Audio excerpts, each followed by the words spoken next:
پروانے کو چراغ ہے اور بلبل کو پھول بس، صدیق کے لیے ہے خدا کا رسول بس۔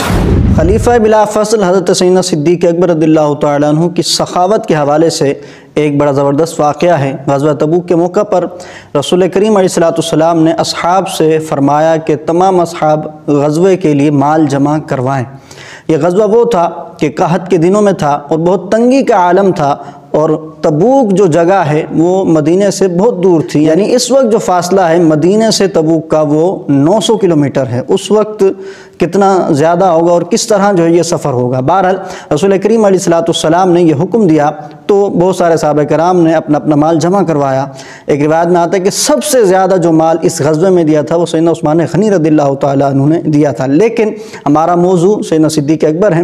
تو حضرت عمر فرماتے ہیں کہ اس دن میرے پاس کچھ پیسے تھے اور میرے دل میں بات آئی کہ آج میں صدیق اکبر سے سبقت لے جا سکتا ہوں، ان سے آگے بڑھ سکتا ہوں، آج موقع ہے کہ کچھ اللہ کی راہ میں خرچ کیا جائے اور صدیق اکبر سے آگے بڑھا جائے۔ تو میں گیا اور میں جو ہے وہ مال لے کے آیا، بہت سارا پیسہ تھا، میں نے نبی پاک علیہ السلام کی بارگاہ میں وہ حاضر کر دیا۔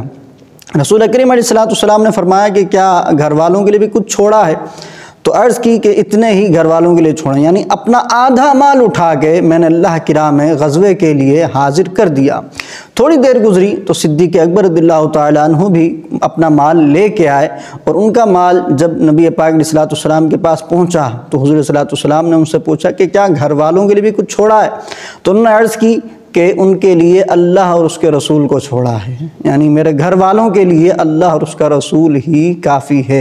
یعنی اپنا سارا مال اٹھا کے صدیق اکبر نے راہ خدا میں دے دیا، اس غزوے کے لیے دے دیا۔ اس پورے واقعے کو ایک شاعر نے بڑے خوبصورت انداز میں لکھا ہے، میں آپ کو سنا دیتا ہوں کہ ایک دن رسول پاک نے اصحاب سے کہا، دیں مال راہ حق میں جو ہوں تم میں مالدار۔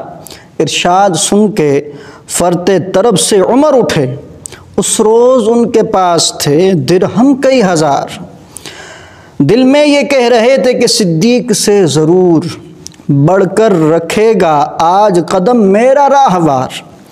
لائے غرض کے مال رسول امی کے پاس، ایثار کی ہے دست نگر ابتدائے کار۔ پوچھا حضور سرور عالم نے، اے عمر اے وہ کہ جوش حق سے تیرے دل کو ہے قرار، رکھا ہے کچھ عیال کی خاطر بھی تو نے کیا؟ مسلم ہے اپنے خیش و اقارب کا حق گزار، کہ عرض نصف مال ہے فرزند و زن کا حق، باقی جو ہے وہ ملت بیدا پہ ہے نثار۔ اتنے میں وہ رفیق نبوت بھی آ گیا، اتنے میں وہ رفیق نبوت بھی آ گیا، جس سے بنائے عشق و محبت ہے استوار۔ لے آیا اپنے ساتھ وہ مرد وفا سرشت، ہر چیز جس سے چشم جہاں میں ہو اعتبار۔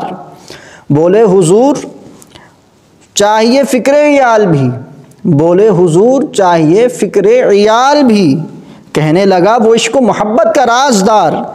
اے تجھ سے دیدائے مہ انجم فروغ گیر، اے تیری ذات باعث تکوین روزگار۔ پروانے کو چراغ ہے اور بلبل کو پھول بس، صدیق کے لیے ہے خدا کا رسول بس۔ ویڈیو اچھی لگی ہو تو اس کو لائک اور شیئر ضرور کیجیے گا، اور اس چینل کو سبسکرائب ضرور کیجیے گا۔